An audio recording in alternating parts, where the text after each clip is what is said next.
entonces vamos a seguir con la moda tradicional de decir estudiantes. Buenas tardes nuevamente. Iniciamos hoy la primera sesión de cátedra y hoy nos corresponde escuchar, subrayar y entre comillas, una conferencia que nos va a dar el profesor Fidel Mosquera, profesor del Payet, y las consideraciones al respecto son las siguientes.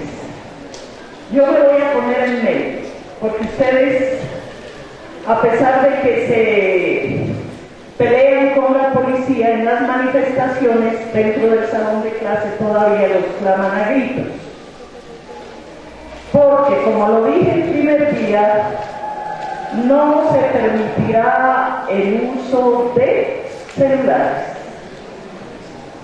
Entonces, como es un deber de todo maestro, y ustedes van a ser maestros, convocar la atención de todos los estudiantes, porque eso es lo que menos les enseñan en el colegio, entonces vamos a intentar hacer que aquí presten atención, porque la vida de Francisco José de Caldas es muy importante en razón de que, para bien o para mal, la Universidad Distrital lleva el nombre de Francisco José de Caldas.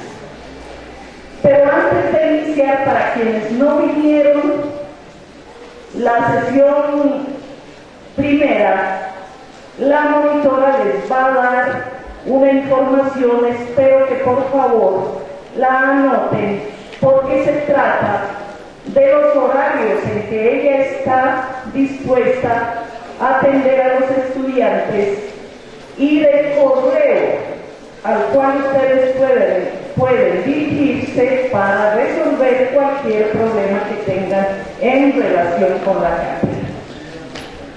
Hay otro, antes de darle la palabra a la monitora, hay una situación que quiero le presten la suficiente atención. Ustedes saben que el sistema Cóndor ya no deja ni agregarse a las listas de las materias ni retirarse. Es decir, el sistema Cóndor ya está cerrado, pero algunos estudiantes me han manifestado el deseo de cambiar de jornada por X, Y, Z circunstancia. Al finalizar la conferencia, yo quiero que cada uno de los estudiantes que tiene este interés particular de cambiarse de sesión, los del sábado, no he dicho todavía al grupo del sábado porque creo que les escribiré, los del sábado al miércoles o los del miércoles al sábado. Yo creo que internamente podemos darle solución a ese problema, pero eso requeriría un acuerdo entre los diferentes profesores que tienen a su cargo los grupos de la cátedra, porque significaría que entre profesores podríamos decir, bueno, este chico está contigo, cuando sea de pasar las evaluaciones, tú me pasas las evaluaciones porque está en mi lista. Eso ya son acuerdos internos que nosotros podemos hacer o que yo puedo hacer, porque ya tengo un caso donde la niña que pretende pasarse esta sesión está en la sesión que yo dirijo el sábado. No tengo problema porque yo decido, siempre y cuando los profesores implicados lo acepten. Pero no está por demás pedirles que al terminar la conferencia anoten cuál es la necesidad que tienen y por qué de cambiarse de sesión, del sábado al miércoles o del miércoles al sábado. Ahora vamos a escuchar a la monitora para que por favor tomen nota, como les dije, de la información que ella les va a dar. Buenas tardes, compañeros, mi nombre es Diana. Para los que no vinieron hace 8 días, soy la monitora los miércoles de 2 a 4. Entonces voy a dar el correo de la cátedra, es catedracaldas2015.3@hotmail.com. ¿Listo? Entonces el correo es para que ustedes, si no pueden asistir, me envíen la justificación de la asistencia, porque les recuerdo que se pierde con 3 partes. ¿Listo? La asistencia la voy a tomar al final, entonces lo mismo que hace 8 días, una fila para los que tengan carnet y otra para los que no tengan carnet. Los que no vinieron hace 8 días, yo pasé unos formatos de asistencia donde estaban los correos y los datos de ustedes, entonces por favor, solamente los llenan los que hace 8 días no vinieron, ¿sí? Ya, esto es. Bueno, vamos a hacer otra modificación en la cátedra porque como coordinadora me interesa realmente que esta cátedra cumpla la función que debe cumplir dentro de la universidad. No que vengan 200, 300 muchachos a calentar el asiento y se vayan. Hay que devolverle la importancia y el interés que tiene la cátedra. Escuchen bien lo que voy a proponer, por favor. Para primer corte, ustedes deben entregar un trabajo donde expresen, donde escriban el resultado de sus investigaciones acerca del pensamiento, la obra, la vida de Francisco José de Caldas. Yo quiero, para fomentar en ustedes la atención, porque la atención es lo que menos les han enseñado en los colegios desde donde vienen, quienes hoy presenten un resumen de la conferencia bien escrito, será un punto para tener en cuenta cuando entreguen el trabajo de primer corte. ¿Quedó entendido? ¿Me expresé claramente?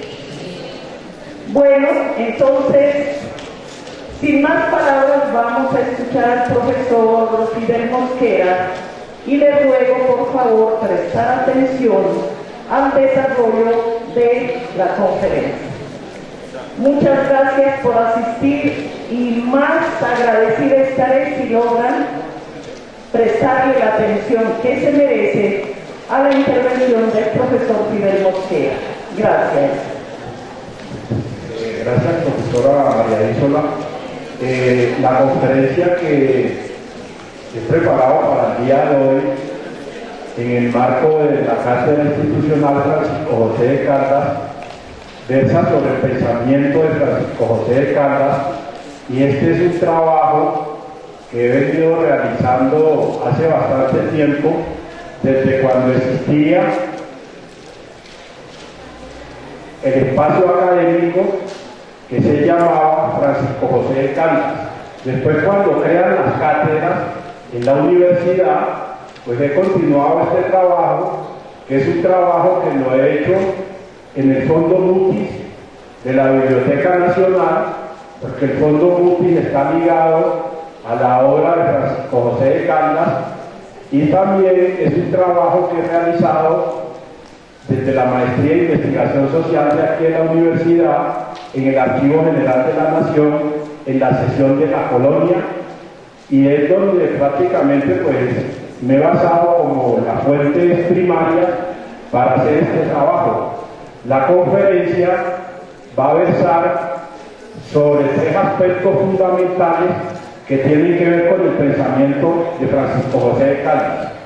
En una primera parte voy a hacer un análisis del contexto en el cual se desarrolla toda la obra de Francisco José de Caldas, que es entre finales del siglo XVIII y la primera década del siglo XIX, que Caldas pues murió muy joven y murió 6 años después de lo que fue la independencia de 1810. Esa es una primera parte.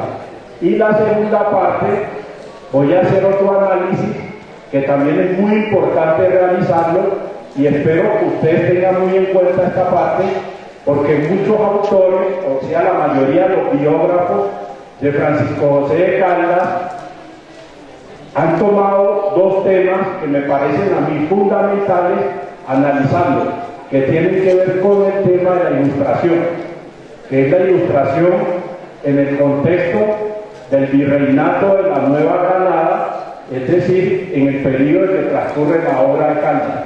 Pero yo tengo una hipótesis en la cual demuestro por qué no se dio ningún proceso de ilustración en ese contexto de Francisco José de Caldas. Eso lo vamos a ver más adelante.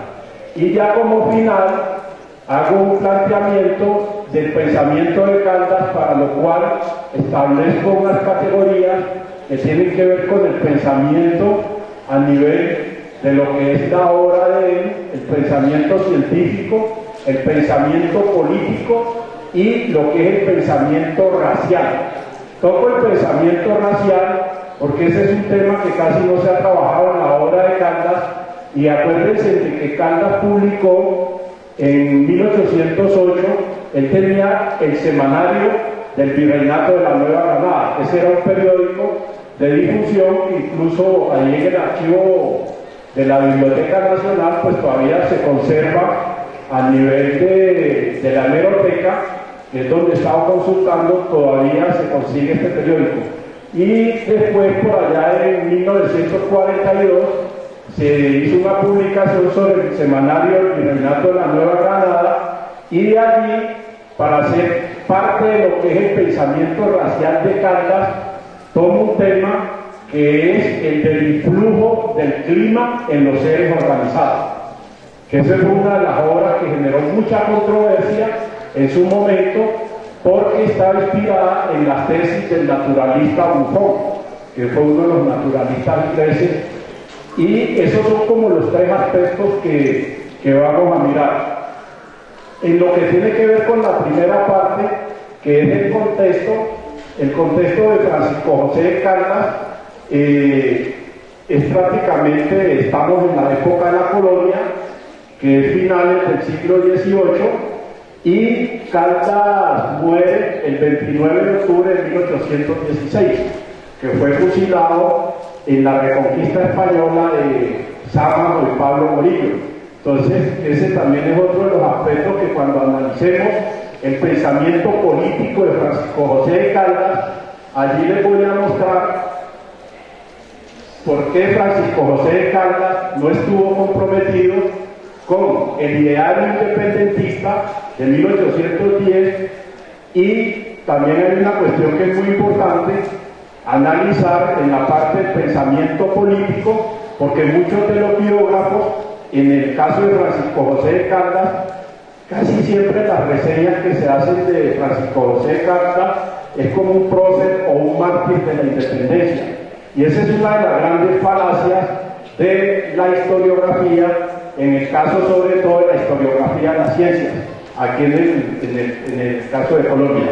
Y lo otro tiene que ver también con la formación que tuvo Francisco José de Caldas, que esto es muy importante tenerlo en cuenta, porque acuérdense que a Caldas se le dio el título de sabio, que es el sabio Caldas, incluso el auditorio mayor de la universidad, en la 40 tiene ese nombre, el auditorio sabio Caldas. Para nosotros hacer un análisis, demostrar la cientificidad de Francisco José de Caldas, es muy importante también analizar lo que es la formación que él tuvo en su momento, es decir, hay que analizar también el contexto de lo que tiene que ver con la educación que se impartía en ese entonces. Y nosotros vamos a encontrar que él tuvo un gran maestro, que fue José Félix de Restrepo, en el seminario de Popayán, porque Caldas es originario de Popayán, que en la obra de Caldas también se omite a una de las grandes culturas que aún tenemos en esa parte del territorio colombiano, que es la cultura del pueblo Nasa, que también desarrollaron pues toda una serie de conocimientos, y que eso, pongamos, no está registrado en ninguno de los textos. Para el análisis que yo hago de todo lo que tiene que ver con la obra de Francisco José de Caldas, tengo unos referentes teóricos, que es desde los estudios decoloniales, esa es una corriente muy importante, para hacer estos análisis. Tomo como referente a Santiago Castro Gómez, del Grupo Pensar de la Universidad Javeriana, y también tomo como referentes en este análisis a un sociólogo peruano que es muy importante, que es Aníbal Quijano. Esos son como mis referentes teóricos para hacer este análisis, y es desde el movimiento de la corriente de los estudios decoloniales, que es un movimiento que aparece casi como en la década de los 70-80 y se empieza a cuestionar por todo lo que fue el pensamiento eurocéntrico hegemónico que tenemos hasta hoy y que se ha venido reproduciendo en el sistema educativo. Entonces, en esta primera parte del contexto, ahí tenemos el caso, pongamos, de los estudios que él hizo en el Seminario Mayor de Popayán, que fue sobre latinidad, porque en ese entonces no se estudiaban ciencias, la Iglesia no permitía el estudio de las ciencias, y las únicas opciones que tenían los jóvenes de ese contexto era estudiar la carrera de sacerdote, que era lo único que había, y además había otro problema. Los colegios mayores que existían en ese momento, que era el Colegio Mayor del Rosario, que todavía lo tenemos, y el Colegio Mayor de San Bartolomé, que posteriormente va a ser la Universidad Javeriana, esos colegios eran para los hijos de los criollos, es decir, los hijos de los españoles que habían nacido acá en el contexto del virreinato de la Nueva Granada. Como ustedes se pueden dar cuenta, en esos colegios, al no hacerse ciencia, al no enseñar ciencia, y además había otro problema. Estamos hablando en el siglo XVIII, y en el siglo XVIII ya se había gestado el segundo momento de lo que es el proyecto de la modernidad, que es la modernidad francesa, que es la del siglo XVIII. La primera fue la del siglo XVII en Inglaterra y la segunda siglo XVIII en Francia. Eso lo vamos a ver más adelante. Y ya en esos contextos ya se empezaba a hacer ciencia y se enseñaba ciencia tanto en los colegios como en las universidades. En el caso de Francisco José de Caldas, él no tuvo esa educación, porque además el mismo sistema lo tenía prohibido. Había un dispositivo de control de lo que llama Louis Althusser, un pensador francés del siglo pasado, en donde tiene como los dispositivos ideológicos del Estado a la religión. Es decir, que a través de la religión se empieza a ejercer un control sobre las sociedades. Y eso lo venía haciendo la Iglesia durante todo el periodo de la Edad Media en Europa, en donde se dieron cuenta que al pueblo no se le podía educar, porque si tenían un pueblo educado, era un pueblo muy difícil de poder controlar y poder manipular, y lo que llamaba Carlos Marx de alienar. Entonces, eso es lo que tiene que ver con este contexto. Y lo otro, ya pongamos en los estudios que él hace a lo que llamamos hoy en día la educación superior, lo realizó en el Colegio Mayor del Rosario. Entonces, en el Colegio Mayor del Rosario, las carreras que se ofrecían era la carrera de jurisprudencia, lo que llamamos hoy en día la carrera de Derecho, y también la carrera de filosofía escolástica. Es decir, que la carrera que él estudia en jurisprudencia, que es la carrera de Derecho, no era siquiera lo que conocemos hoy en día como derecho natural. En ese entonces era derecho divino, además que era una carrera pues, que tampoco tenía cómo ejercerla, porque prácticamente en ese contexto de él no se podía ejercer esa carrera.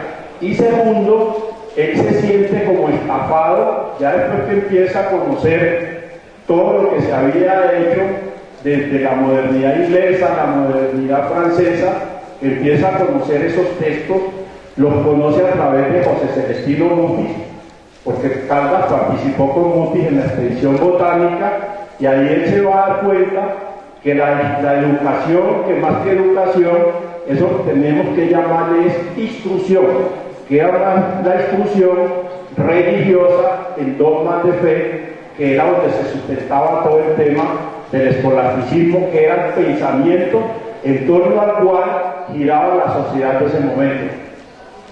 Eso es como la primera parte. Y las categorías analíticas que yo elaboro para este tema son unas categorías analíticas que nos permiten poder entender y comprender, y lo mismo que analizar todo lo que tiene que ver con el pensamiento de Francisco José de Caldas. Y esas categorías analíticas van desde lo político, desde lo social, desde el tema cultural, desde el tema económico y desde el tema científico. Elaboro estas categorías para poder hacer un mejor análisis de lo que es la obra de Francisco José de Caldas. Cuando ustedes miran la mayoría de textos que se han escrito sobre Francisco José de Caldas, lo que encontramos es una reproducción de las que están, por ejemplo, en el Archivo General de la Nación, en la sesión de la Colonia, y las que están aquí en la Biblioteca Nacional, que prácticamente fue lo que hicieron los escribanos que tenía la Colonia en ese entonces, y eso es lo que se ha venido reproduciendo a nivel de los textos, y la institución de la escuela también ha venido reproduciendo sin hacer muchos análisis sobre esta temática. Además, otra de las cuestiones que es muy importante tener en cuenta, el objeto de la universidad es la de transformar el conocimiento. Y el conocimiento como tal, la universidad no puede seguir en eso que se hizo en el siglo XVIII, que era la universidad napoleónica, la universidad libresca, y era la de reproducir un conocimiento sin ser sometido a lo que tenía que ver con lo que ellos llamaron en su momento la crítica, es decir, la crítica de la razón, o sea, el racionalismo.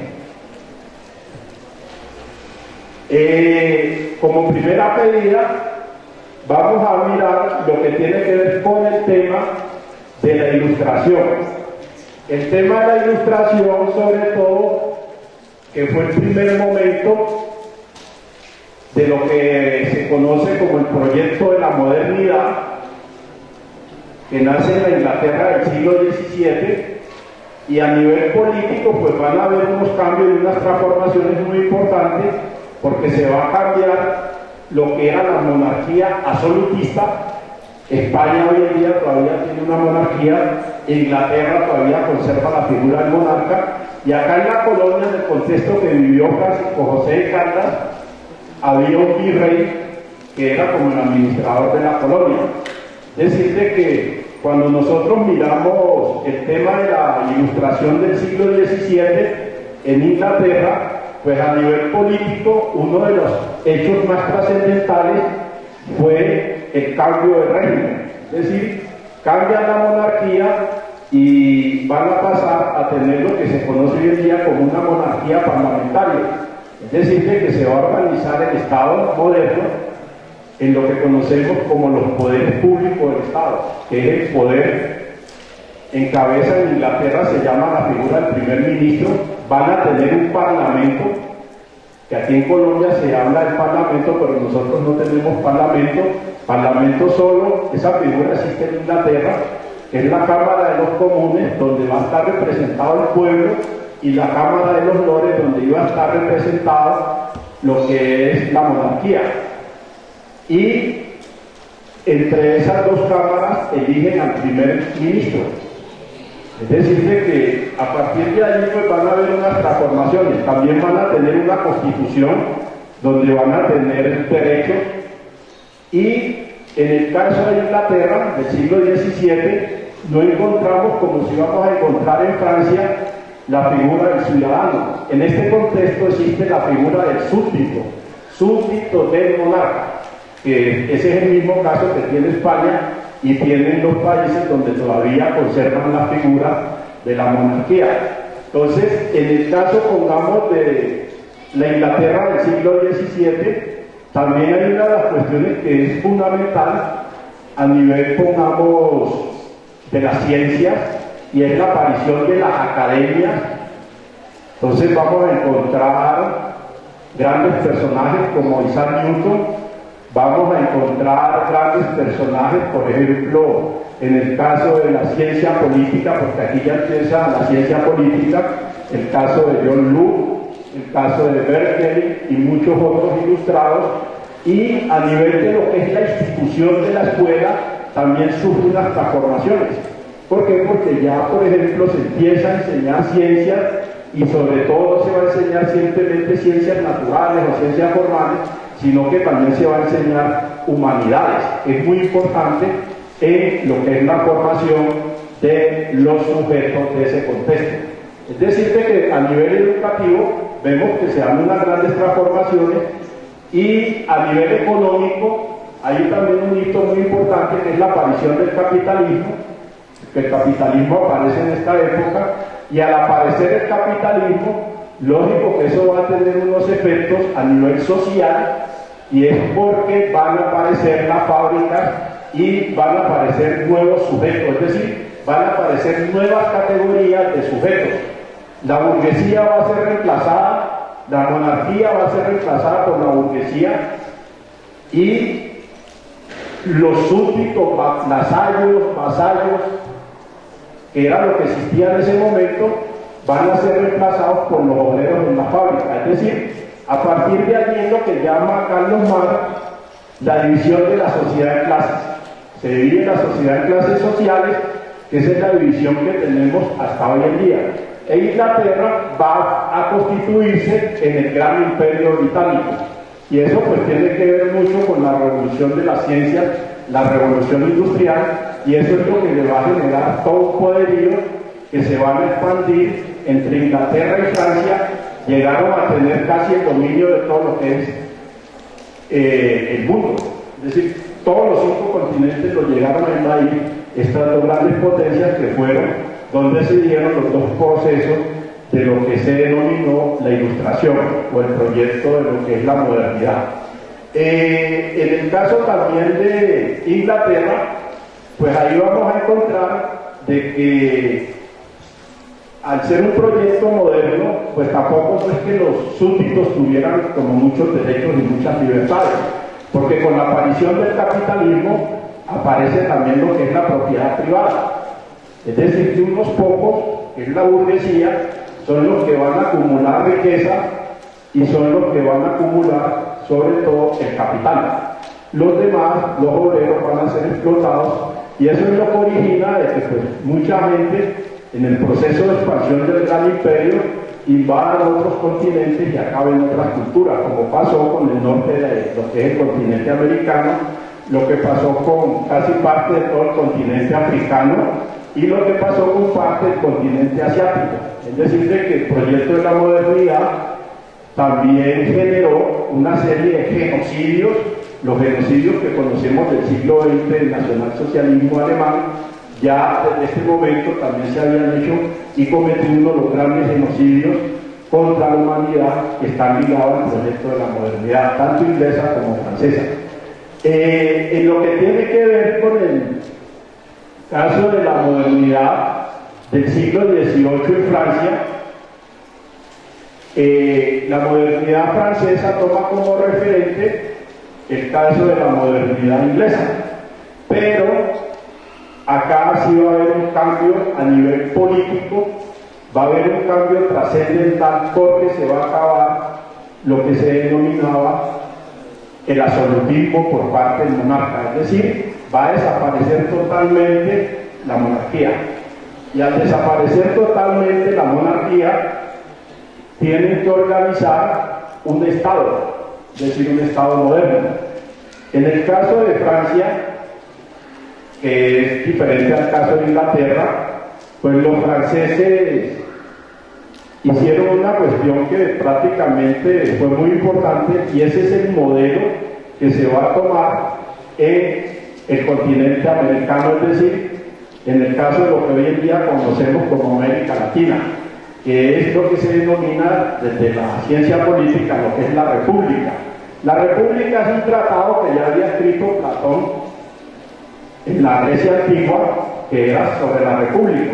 Y lo que hacen los ilustrados franceses es retomar ya lo que se había escrito en ese entonces y llevarlo a la práctica. Es decir, cómo se organiza la República Francesa.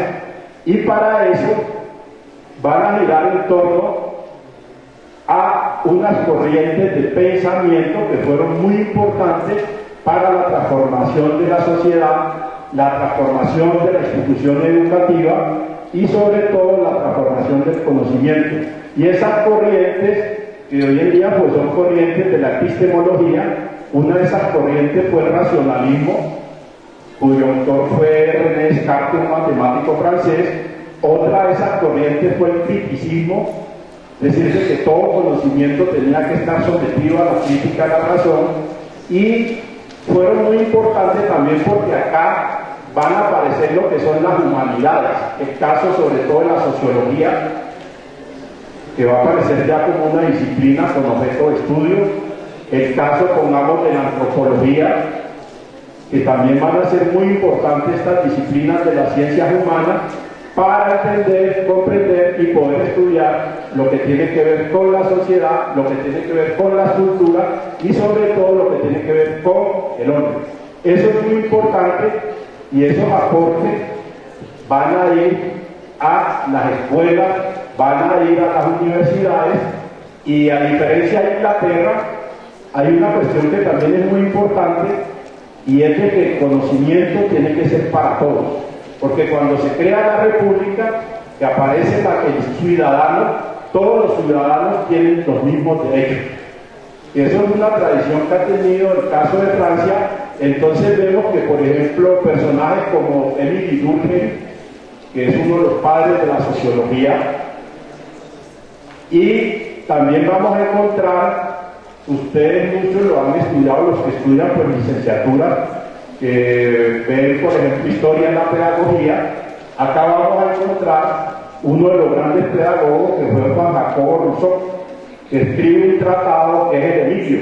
Pero a Rousseau también se le estudia de lo que tiene que ver con el derecho. Rousseau escribió, que hasta hoy se sigue estudiando, los que estudian la carrera de derecho, escribió una cuestión que se llama el contrato social. El contrato social en derecho es lo que se llama hoy en día el derecho civil. Es muy importante porque a partir de ese contrato social es de que la sociedad se va a organizar, y también hay una cuestión que es muy importante, que hay personajes ilustrados, pongamos el caso de Montesquieu, que escribe un tratado que es el Tratado de las Leyes. Una sociedad moderna tiene que tener un sistema judicial, tiene que tener un sistema legislativo. En el caso de Francia, a diferencia de Inglaterra, en el caso de Francia se le denomina la Asamblea Nacional. Y la Asamblea Nacional van a estar los partidos políticos. O sea, ahí encontramos a los jacobinos, etcétera, etcétera. Y estos partidos políticos son los que van a representar, a través de elecciones populares, va a estar representado el pueblo en la Asamblea Nacional. Decirte que en Francia, a diferencia de Inglaterra, van a tener también una constitución, porque las constituciones políticas son uno de los compendios de derechos. Eso es lo que están en las constituciones políticas. Por eso ustedes ven de que lo que tenemos en la Constitución colombiana de 1991 es un compendio de los derechos humanos que tenemos los colombianos. Porque nosotros llegamos, en el caso de Colombia, finalizando el siglo XX, y teníamos una constitución que había hecho la Iglesia con el Partido Conservador en el siglo XIX. Es decir, que todavía estábamos en la Edad Media europea. No teníamos un Estado moderno. Y hasta hoy, en las dos primeras décadas del siglo XXI, no hemos construido un Estado moderno ni hemos construido un proyecto de nación. Eso tiene mucho que ver con toda esta cuestión que analizamos en la obra de Francisco José de Caldas. Con estas dos introducciones que hago, lo que es el proyecto de la modernidad, del contexto europeo, de lo que es la Europa occidental, Inglaterra, siglo XVII, y Francia, del siglo XVIII, ahí yo me hago como una pregunta, porque incluso la Universidad Distrital, por allá en la década, la profesora Saí estaba en ese entonces, cuando estuvo la profesora Gladys Jaime de decana, publicaron un texto sobre Francisco José de Caldas, y el autor era un profesor de sociales que ya está pensionado, que es el profesor Marco González, que él habla de la ilustración, y no solo él, sino que muchos han venido reproduciendo el discurso de la ilustración en España y el discurso de la ilustración en la Nueva Granada. Yo hago esta introducción de los dos momentos de lo que conocemos como el proyecto de la modernidad, porque resulta de que en la mayoría de los textos que se han escrito sobre Francisco José de Caldas y sobre todo lo que tiene que ver con el pensamiento de Francisco José de Caldas, se ha venido hablando de los ilustrados neogranadinos. Dentro de esos ilustrados neogranadinos está Francisco José de Caldas, está Jorge Tadeo Lozano, está Pedro Fermín de Vargas, etcétera, etcétera, que todos esos estudiaron en el Colegio Mayor del Rosario, donde nunca hubo una facultad de ciencias, donde nunca existió una facultad de humanidades, como vemos en esos momentos de los dos periodos de la Ilustración europea, y sobre todo teniendo en cuenta un contexto donde el 95 o 96% de la población no tenía acceso a la educación y lo único que se les daba era lo que tenía que ver con la instrucción en dogmas religiosos. Esa fue la función de la Iglesia en la Edad Media en el contexto europeo, esa es la función de la Iglesia en el contexto de América, en las colonias, en las tres colonias, o los tres virreinatos que tenía España, México, Perú y Santa Fe, virreinato de la Nueva Granada. Decirte que, haciendo ese tipo de reflexiones, nosotros nos podemos preguntar sobre la ilustración en España, es decir, cómo se va a dar una ilustración en España cuando España, en el caso de lo que era el régimen político, era una monarquía absolutista que hasta hoy la tienen, y sobre todo España, siendo frontera con Francia, cerró su frontera frente a todo lo que tenía que ver con el movimiento de la Ilustración. Para eso disponían de una institución que también la tuvieron acá en el contexto de sus colonias en América, que era la Inquisición.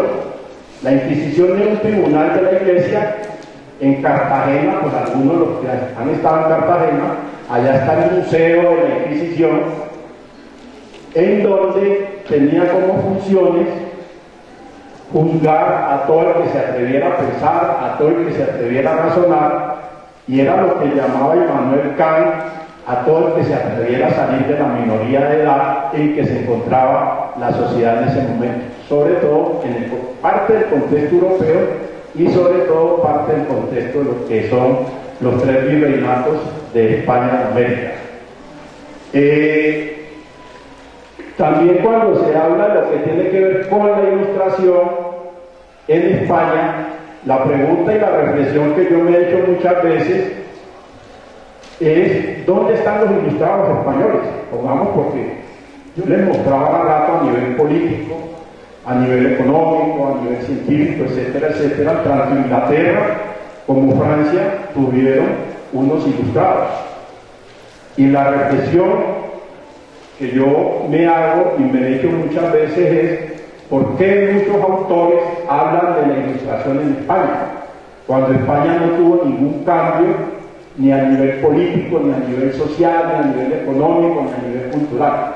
España continuó con la misma estructura de la sociedad que tenía Europa en la Edad Media, que casi la continuaron finalizando el siglo XX. España vino a ser parte de lo que hoy en día conocemos como la Unión Europea. Fue muy reciente, que fue en la década de los 80, cuando muere el general Franco. España entró al siglo XX con una dictadura que fue Primo de Rivera, que es la Falange española, y después lo reemplazó el general Franco, que tuvo 36 años en el poder, que fue una dictadura. España estuvo aislado del resto de Europa. Es decir, que esos hechos evidencian de que fue un país que nunca tuvo un Estado moderno, ni tuvo una sociedad moderna. Cuando ustedes, digamos que en el marco de esta cátedra se hace ese tema, se analiza mucho estos temas, es bueno que ustedes hagan esas reflexiones, porque precisamente lo que yo les decía a ustedes al comienzo, no se trata de estar repitiendo lo que dicen muchos autores, que lo que han hecho es copiar, más no hacer análisis de texto. El análisis de texto es muy importante para uno entender y comprender estos contextos que nosotros en el marco de esta cátedra estamos estudiando. Y En ese mismo sentido, se habla de lo que tiene que ver con la ilustración en el virreinato de la Nueva Granada. Si España es la metrópoli, que es donde está concentrado todo el gobierno de la monarquía absolutista, no tuvo esas transformaciones, por lógica, en la colonia menos se podían hacer esas transformaciones y esas reformas. Lo que sí se hicieron acá fue intentos, pongamos lo que hizo Antonio Nariño con la publicación de los derechos del ciudadano, que eran los derechos del ciudadano francés, acá no existían ciudadanos, y lo que él hizo fue publicar esos derechos, por eso circulaban entre unas pocas personas, porque teniendo en cuenta que era un pueblo totalmente iletrado, un pueblo analfabeto, además la gente no iba a entender lo que eran derechos de un ciudadano, donde tampoco se conocían lo que fueron los ideales de estos dos periodos del siglo XVII, siglo XVIII. España frente a eso estableció unos comités que tenían controlado todo lo que tenía que ver con el aparato educativo, y eso se hacía a través de la iglesia. Entonces, todos esos dispositivos y mecanismos que ellos utilizaron para que los ideales de lo que era la ilustración inglesa y la ilustración francesa no llegaran a sus colonias, y tampoco en la península ibérica tuvieran mucha influencia en la sociedad. Es decir, por eso son pueblos que nos mantuvieron casi en el oscurantismo y en el analfabetismo total, dijéramos que prácticamente hasta el siglo XX. Las transformaciones de ellos, como ya les decía, se dieron fue en la década de los 80, con la llegada del Partido Socialista Obrero Español, que fue Felipe González, que venía del exilio en Alemania, que fue cuando se hicieron las transformaciones que tienen hoy en día, que tienen una monarquía parlamentaria. Eso es lo que tiene que ver con el caso de los 4 procesos de la ilustración. Y ya como último están lo que son los ilustrados neogranadinos. En el caso de los ilustrados neogranadinos, quiero también hacer como un análisis, porque allí es donde empezamos a estudiar y analizar lo que tiene que ver con la obra y sobre todo con el pensamiento de Francisco José de Caldas.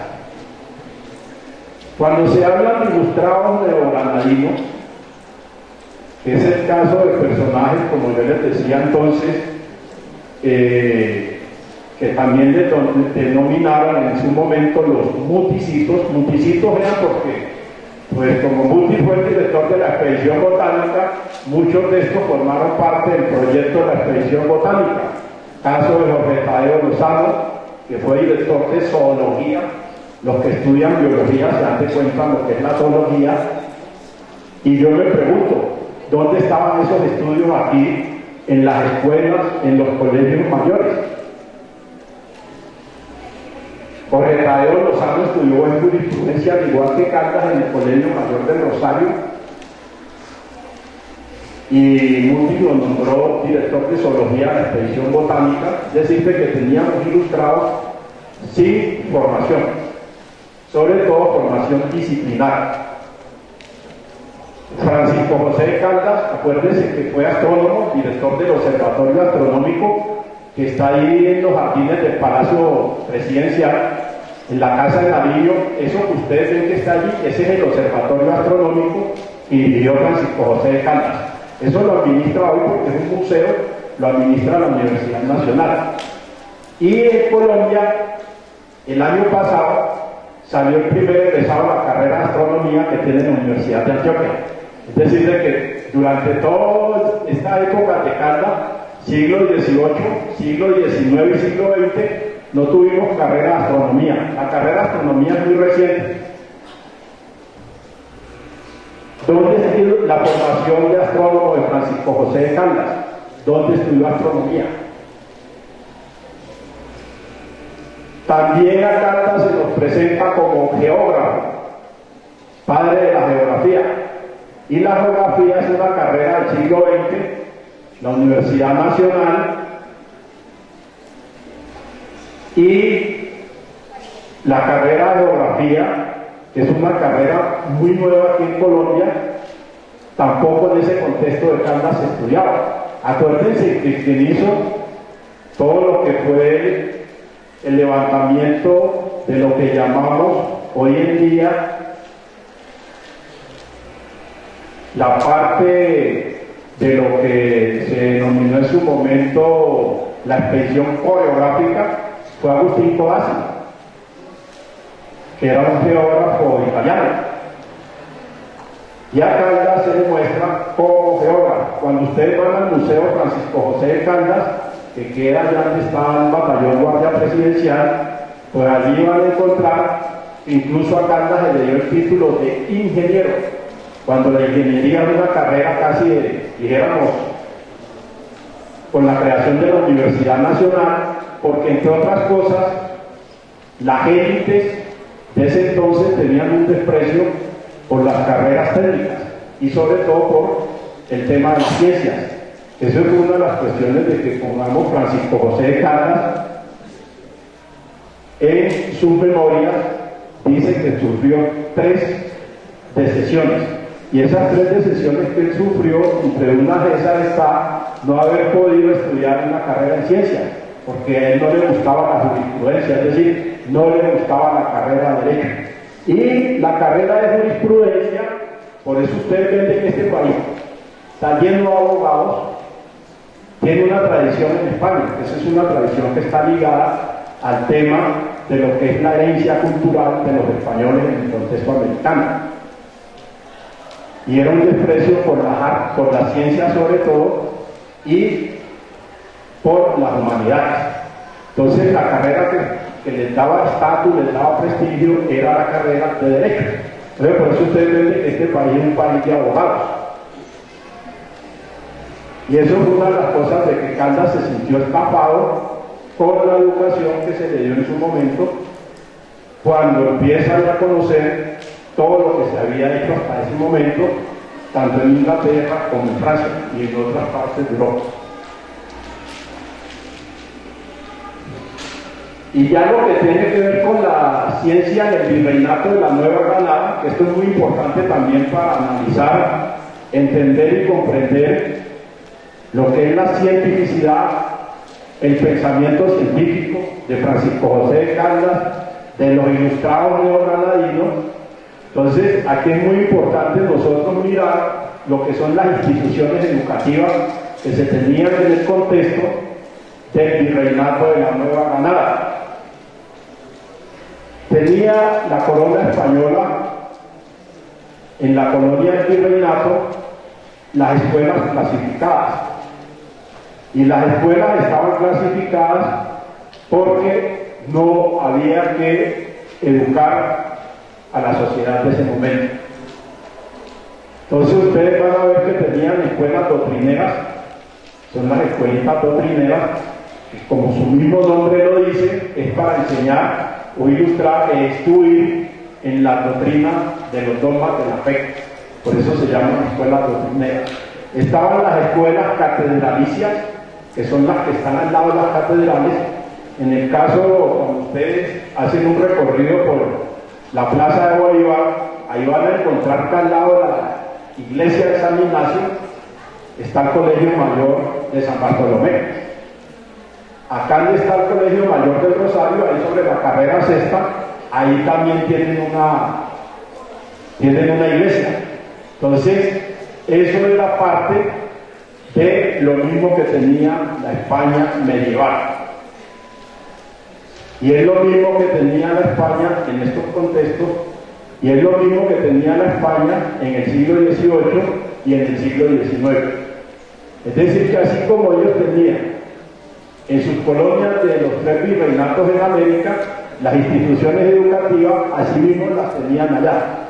Por eso España es uno de los países más atrasados en el contexto de Europa, que fue España y Portugal, que tuvieron más o menos las mismas estructuras políticas y las mismas estructuras sociales y las mismas instituciones. Es decir, que fueron unos países que se quedaron fuera del contexto de lo que es la Europa occidental. Y hasta hoy, pues ellos pueden mirar el caso de España, es un país que está prácticamente el mismo atraso que nosotros tenemos en comparación con estos países, es el mismo atraso que tiene España, porque España, finalizando, como yo les decía, el siglo XX, todavía tenía esos mismos problemas que nosotros teníamos y todavía seguimos teniendo. Entonces, en el caso de estas instituciones educativas, es muy importante analizar el tema que tiene que ver con la educación. Para nosotros formar científicos, cualquier campo de las disciplinas de las ciencias, sean las ciencias formales, las ciencias humanas, las ciencias sociales, etcétera, se requiere de la educación. Se requiere de la educación y eso ustedes lo saben. Si nosotros no tenemos unas sociedades educadas, ese ha sido uno de los problemas que ha tenido este país. En el siglo XIX tuvimos 70 guerras civiles. Terminamos el siglo XIX con la guerra de los 1000 días, que fue la antesala a entrar al siglo XX, y estamos en las 2 primeras décadas del siglo XXI en guerra. Es decir, que no hemos construido un proyecto de nación, ni tampoco hemos podido construir un Estado moderno, a pesar de que la Constitución de 1991 tenía como propósito ese. Decirte que pudiéramos construir un proyecto de nación, un proyecto de Estado moderno. Eso no se ha conseguido hasta hoy. Miren que todavía seguimos peleando por una educación pública como derecho, todavía seguimos peleando por la salud como derecho que está en la Constitución, etcétera, etcétera. Entonces, esos problemas que nosotros vemos hoy en día los heredamos de esta época. Desde allá hemos heredado todo eso. Y todavía no los hemos superado. En cuanto a los programas de estudio que ofrecían esas instituciones educativas del contexto de Francisco José de Caldas, pues ustedes saben lo que se puede enseñar en un seminario. Los seminarios tienen como función misional formar a los sacerdotes de las congregaciones religiosas que necesita la institución de la iglesia. Esa es la función que tienen los seminarios. Y por supuesto que esa formación está sustentada en lo que tenía que ver con la formación teológica, y a nivel de filosofía era la filosofía escolástica. Eso es de donde se sustenta lo que es la formación que se imparte en esos seminarios, que eso sigue hasta hoy. Entonces, hay una cuestión que es muy importante y es de la lógica. Francisco José de Caldas, al estudiar en el seminario de Popayán, que es donde hace sus primeros estudios de bachillerato, pues esa es la educación que él va a recibir. Él no va a recibir otro tipo de educación porque además tampoco nos ofrecía. Y si ustedes miran, eso es un análisis que ustedes pueden hacer, pueden mirar los planes de estudio de los que ofrecían esas instituciones, como el Colegio Mayor de Rosario, hoy en día pues una universidad, y lo mismo que el Colegio Mayor de San Bartolomé, que es la Universidad Javeriana de los Jesuitas. Ustedes pueden mirar esos planes de estudios que se ofrecían en esas instituciones, y ahí se van a dar cuenta de que desde la formación que se ofrecía no se podían formar ni sabios ni científicos, es decir, no se podían formar sujetos racionales, porque el racionalismo está fuera de todo lo que tiene que ver con la enseñanza y con la educación en estas instituciones. Y ya lo otro, lo que tiene que ver con la formación científica, pues hay que hacerle un reconocimiento, porque hay una de las cosas que es muy importante, y es lo que tiene que ver con el caso de Francisco José de Caldas, que fue un autodidacta. Es decir, lo que él hizo, lo hizo como autodidacta. No fue producto de estas instituciones que sufanan de decirle que aquí formamos todo lo que tuvo que ver con el pensamiento ilustrado neogranadino. Esa es de la grande falacia de la historiografía de las ciencias en el caso nuestro, de la grande falacia que presenta la historiografía de las ciencias. Decirte que formaron unos ilustrados, que incluso algunos los comparan con Newton, con Descartes, etcétera, etcétera.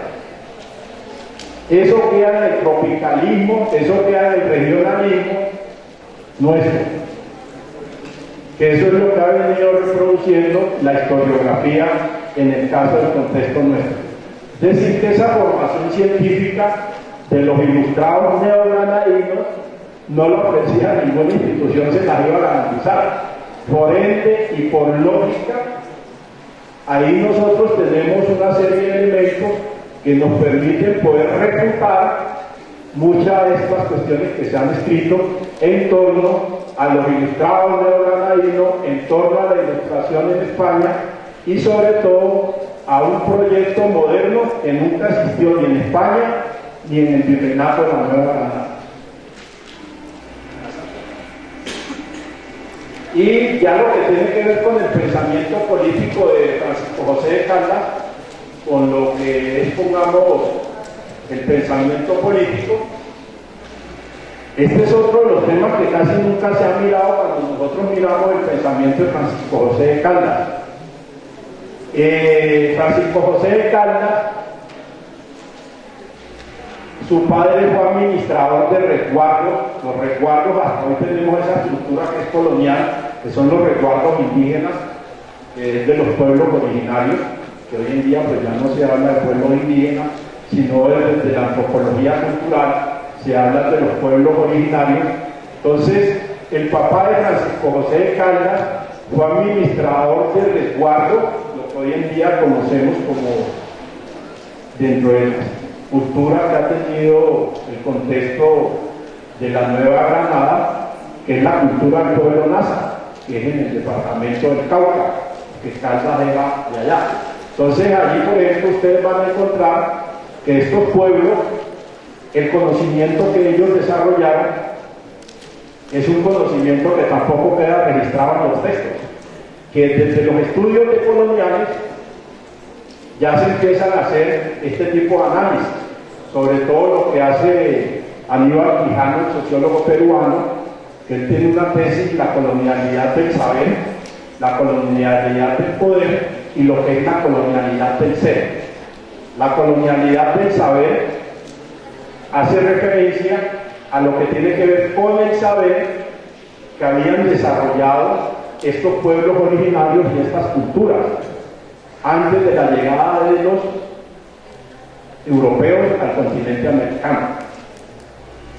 Estos pueblos habían desarrollado unos saberes que fueron invalidados por el proyecto eurocéntrico moderno, es decir, caso de las expediciones científicas de Humboldt, muchos de esos conocimientos que Humboldt patentó, muchos de los conocimientos que Mutis patenta y muchos de los conocimientos que Caldas también va a patentar, ya los habían desarrollado estos pueblos.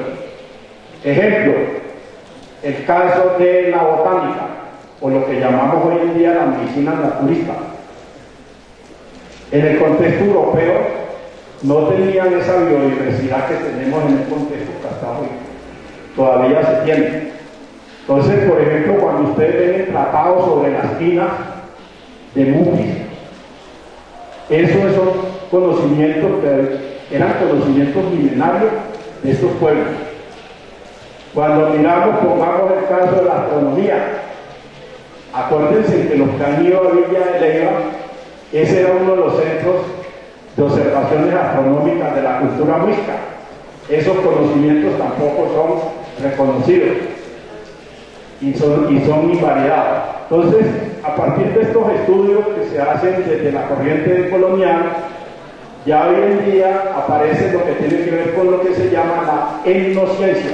La etnociencia está ligada a la ciencia que realizaron estas culturas y estas civilizaciones y estos pueblos en el continente americano, que los europeos lo que hicieron fue patentar y registrar como descubrimientos.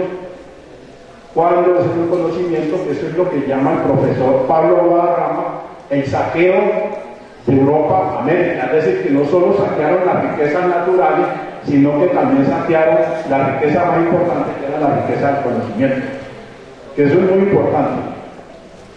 Y lo otro, pongamos, que tiene que ver a nivel de este pensamiento político, fueron los sucesos políticos del 20 de julio de 1810. que es el tema, pongamos, cuando se inicia todo lo que es el proyecto independentista, y Francisco José de Caldas no estuvo comprometido con el proyecto independentista de ese momento. La pregunta que muchos de ustedes se pueden hacer o la reflexión, ¿por qué Caldas no estuvo comprometido con el proyecto independentista de 1810? Y es muy sencilla la respuesta. Caldas, su familia, eran monárquicos, eran administradores de estos resguardos, por lo tanto, pues a ellos no les interesaba lo que se estaba gestando como proyecto de independencia, es decir, que a nivel político no tuvo tampoco ningún compromiso con esto. Por eso es de que la historiografía siempre nos lo muestra, es como un mártir de las ciencias. Es decir, en eso es que nos lo muestran. Incluso que ustedes ven que a Caldas, cuando le hacen el juicio en la Reconquista Española, en 1816, que es el año en que lo fusilan, él en su defensa dice que nunca fue partidario de esto del ideal independentista. Y lo otro tiene que ver también con los ideales de la independencia. Tampoco fue partidario de los ideales de la independencia. Que eso a nivel político es muy importante tenerlo en cuenta, porque cuando ustedes o cuando hacemos una analogía entre los ilustrados europeos, el caso de los franceses o el caso de los ingleses, sí estuvieron comprometidos con los ideales de lo que era la libertad. Estuvieron muy comprometidos con eso. En el caso de Francisco José de Caldas no. Y hay que tener también muy en cuenta una cuestión, y es de que estos ideales independentistas, por eso tampoco hemos podido construir un proyecto de nación, se van a crear en unas clases, porque esta era una sociedad jerarquizada, donde estaba el clero, estaban los criollos, y lo demás era pura servidumbre, vasallos, lacayos y esclavos. Era una sociedad, esa era la estructura social del contexto en el cual vivió Francisco José de Caldas. Y esa clase que era, porque no se puede hablar de burguesía, ojo con ese término, acá no hubo ninguna burguesía. La burguesía aparece en el contexto de la Inglaterra del siglo XVII. Entonces, esas clases, es lo que llama Antonio Gramsci las clases hegemónicas, eran las que administraban esta colonia en el virreinato y eran los únicos que tenían acceso a lo que tenía que ver con la administración de la colonia. Esos mismos se van a rebelar porque ellos se sienten de que tampoco son súbditos, es decir, que no tienen reconocimiento por parte de la corona. Y eso es lo que le pasa a casi la mayoría de estos ilustrados neogranadinos. Y lo otro, ya en el pensamiento político, es la defensa jurídica antes del fusilamiento del 29 de octubre de 1816. Esos textos sobre la defensa jurídica de Francisco José de Caldas, que entre otras cosas estudió Derecho, o lo que llamaban en ese entonces jurisprudencia, el Colegio Mayor del Rosario todavía se sigue llamando la carrera jurisprudencia. Caldas no pudo hacer su defensa, siendo abogado no pudo hacer su defensa, y con todo eso lo fusilaron. Es decir, que lo fusilan por traidor a España, y también sufrió el estigma de que traicionó el ideario independentista. Yo hago estos análisis porque estos son análisis que no están en los textos, y estos son análisis que nosotros debemos hacer. Son análisis que nosotros debemos hacer, y sobre ustedes, sobre todo ustedes que se están formando como maestros y que ojalá no sigan repitiendo las grandes falacias de la historiografía en Colombia. Y en lo que tiene que ver, pongamos, con el pensamiento racial, este es uno de los temas que casi no se ha estudiado mucho, que se empieza a estudiar ahora ya desde las corrientes de movimiento decolonial en relación con la obra de Francisco José de Caldas. Y para eso está, que también se los recomiendo que lo lean, ustedes lo pueden conseguir en la biblioteca Luis Ángel Arango. Estos textos los pueden conseguir aquí en la Biblioteca Nacional, en el Fondo Mutis, que ahí está también publicado lo que es el semanario El Nuevo Reino de Granada, Y allí Caldas en 1808 publica un texto que fue muy polémico, hasta hoy sigue siendo polémico, que se llama Del influjo del clima sobre los seres organizados. Ese es un texto que tiene una connotación racista y estaba sustentado, él reproducía los artículos que publicaba Buffon. Buffon era un naturalista inglés y Buffon publicaba unos artículos en los cuales hacía una descripción de los pueblos originarios del continente americano como unos pueblos primitivos, unos pueblos incivilizados, unos pueblos atrasados, y sobre todo recurre a una cuestión que es la categoría de raza, que es la biologización de lo que tiene que ver con los seres humanos. Eso es lo que llama Michel Foucault en un texto que escribe en 1976, La genealogía del racismo, que también es una crítica que hace Foucault en el 76 a estas posturas de Buffon. Entonces lo que hace Francisco José de Caldas, por eso tomo el tema del pensamiento racial, lo que hace Francisco José de Caldas es reproducir esos artículos para entrar como en confrontación con las tesis que Buffon hacía sobre los pueblos originarios del continente americano. Al hacer Buffon esas descripciones de estos pueblos originarios, pues Caldas le respondía en sus escritos de que el clima pues no tenía nada que ver con el tema de lo que era el desarrollo de la inteligencia, etcétera, etcétera. Pero caía en una cuestión, y es de que cuando hace estas categorizaciones, Caldas también se sentía aludido porque Buffon hablaba de los, no solo de los pueblos originarios, también hablaba de los criollos.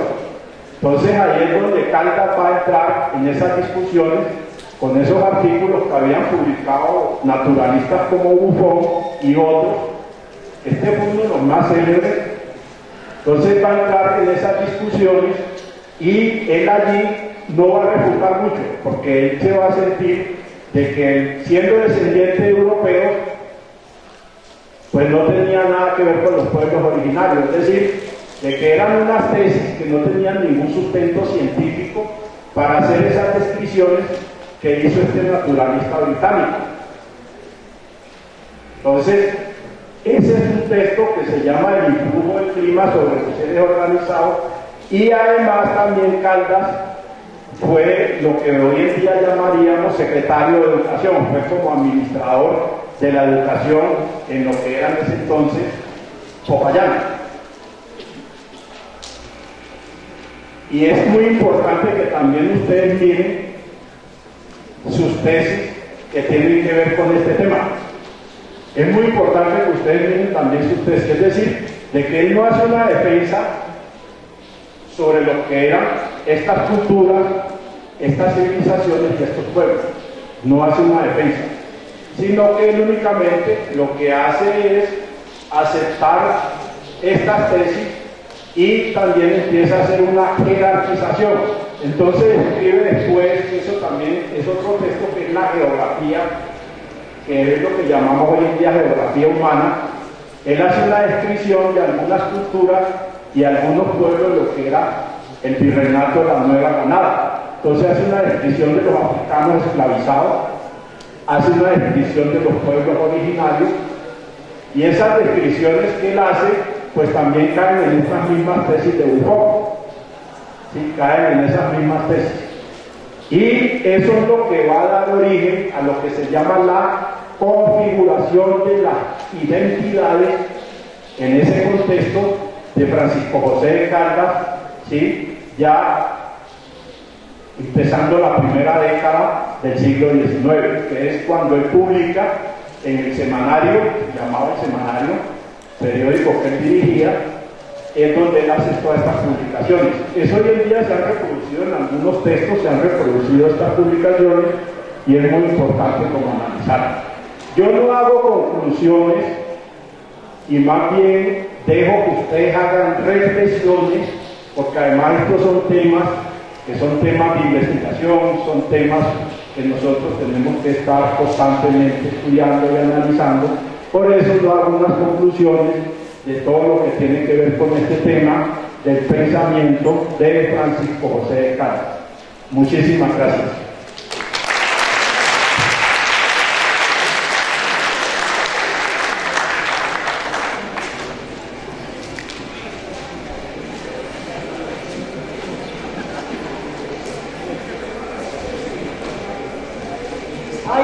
¿Alguien de ustedes que quiera hacerle una pregunta al profesor Fidel? Levante la mano, por favor.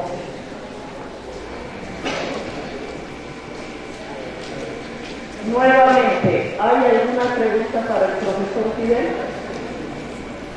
Bueno, parece que no. Reitero,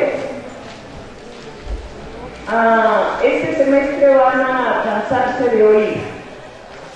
A no ser que el celular se utilice para escribir, para tomar fotos, como fue el caso ahorita, no se debe usar el celular cuando estamos en cátedra. Espero que la niña que esté leyendo psicoanálisis de la cultura, ella debe saber quién es. Aprenda, porque yo creo que ni Freud ni Francisco José de Caldas. Eso pasa cuando uno no sabe a qué señor atender. Voy a seguir insistiendo en la necesidad de que ustedes aprendan a poner atención. Esto no es capricho mío, esto es planteamiento de las corrientes pedagógicas contemporáneas. Entonces, por favor, nuevamente la petición de que se pongan al día con el carnet, porque no sigamos en esa lógica del pobreteo. Es que el estudiante de educación pública es pobre y no tiene ni para el carnet. Me hacen el favor, hacen el esfuerzo que sea necesario para tener el carnet, porque nos agiliza el control de asistencia. Les doy un mes para que tengan el carnet. Si en un mes no tienen carnet, les reuniré con la junta de profesores que conforman esta cátedra y les plantearé la necesidad de obligarlos a portar carnet o no entran a la cátedra. No empiecen con esos discursitos que tienen de que, ¡ay, policía! A mí no me gusta ser policía, tengan la certeza, pero ustedes lo exigen. Entonces, por favor, presten atención a la cuestión del carnet. Van a recibir de parte de la profesora Diana Landa la información de la actividad para la próxima semana. No se olviden de presentar el carnet quienes no han firmado las hojas o de firmar las hojas quienes no han traído carnet. Buenas tardes para todos. La siguiente información es para la actividad de la próxima semana. Ya nos confirmaron que todos los grupos de este horario, es decir, del día miércoles, van a asistir a la conferencia de inaugural. Entonces debemos estar en el León de Grace a las 10 de la mañana con su carnet, porque así como estamos haciendo el registro aquí, allá también harán el registro de asistencia. Tienen permiso académico todos los estudiantes de este horario, todos. El día miércoles, confirmen la fecha del próximo miércoles, 26 de agosto, 10 a.m., Auditorio León de Grace de la Universidad Nacional de Colombia. Les pedimos que estén puntuales pues, para poder hacer el registro de asistencia. Ya sabemos que todos tienen permiso académico. Las personas que tienen una situación muy especial que puede pasar, pero muy especial es que, por ejemplo, si ya están en décimo semestre y están en la práctica, básicamente es una única situación especial. De resto no hay otras situaciones, porque esto es parte de la actividad de cátedra Francisco José de Caldas. En este caso, pues, se acercan a nosotros, nos hacen una comunicación escrita para que nosotros tengamos conocimiento de la situación y así pues poder colocarles un trabajo o algo que valga por la asistencia al auditor, es decir, el que no puede ir tiene que elaborar un trabajo que valga por la asistencia, pero pues con una evidencia que efectivamente está en una situación muy especial. La otra razón por la que no podrían asistir es que alguien pues enferme, pero hay un procedimiento para el tema de enfermedad, o sea, tiene que presentar a su proyecto la excusa y el proyecto valida de la EPS y el proyecto lo valida y es lo que nos traen a nosotros para poder tener en cuenta y decir no asistió por enfermedad, pues esa falla no se cuenta. Recordemos que con 3 fallas se pierde la cátedra. Entonces es muy importante que estén en la conferencia inaugural. Ahora, hay personas, esto estaba viendo atrás, que se retiran. No sé si es que no sé si regresaron, pero las personas que pueden haber llegado muy a las 2 en punto y se van antes de venir a licencias como si no hubieran venido. Y ya conocemos por experiencias en otras cátedras que al final están diciendo perdí la cátedra y ahora qué hago. Con 3 fallos se pierde la cátedra, entonces hay que asistir, ¿sí? Y también, como lo mencionó la profesora Marisola, pues hay personas utilizando tablets, computadores, ya hemos dicho, haciendo otras actividades fuera de la actividad que propone. La persona que viene acá hace un esfuerzo por contarles, por comunicarles algo importante respecto a los temas de la cátedra, entonces volvemos a insistir en esa recomendación. Finalmente, la próxima semana, en los horarios de monitoría, pueden acercarse a inscribirse para la visita al Museo Francisco José de Caldas. Recuerden que van a ser distintos horarios, no va a ser un único horario, entonces ya el lunes los monitores van a tener las listas para que ustedes se puedan inscribir en alguno de esos horarios y para que asistan a la visita al museo. Es 1 hora la visita. Entonces, es aquí en el centro, es decir, ustedes pueden en uno de los espacios que pronto que tengan entre una de las clases, pueden ir al museo, pueden organizar su horario como mejor les convenga, de acuerdo a los horarios que también nos van a acompañar los monitores. Esa visita al museo también cuenta como asistencia, es decir, quien no va quedaría con fallas. Entonces es muy importante, como se dan diversidad de horarios, entonces no podemos decir, no, es que yo no puedo porque tenía clase, no estamos dando un único horario, vamos a dar diversos horarios, vamos a realizar grupos de 25 personas, toda la semana entrante va a haber inscripciones para que a las siguientes semanas puedan asistir en ese horario. Con la hora de asistencia al museo se haría, pues es un complemento a lo que hoy se presentó, porque ya hablamos del pensamiento Francisco José de Caldas, que en el museo, pues vamos a poder ver muchos elementos que son importantes y que recuerden lo que hoy vimos y que va a ser un insumo para el trabajo que ustedes van a hacer para el primer curso. Eso es todo. Bueno, gracias a la profesora Diana. Por atrás hay alguien levantando la mano, por favor. Hacia las 11:30. Tienen permiso académico para esa actividad. Y Vicerrectoría Académica informa todos los proyectos, los nombres de los estudiantes que van a estar en esa actividad. Entonces no es disputa. Para quienes van a entregar el resumen de la conferencia, pueden hacerlo, me lo entregan a mí por favor. Y aquí enfrente, reiteramos, otra cuestión importante, no pueden ni entrar ni salir cuando se les antoje.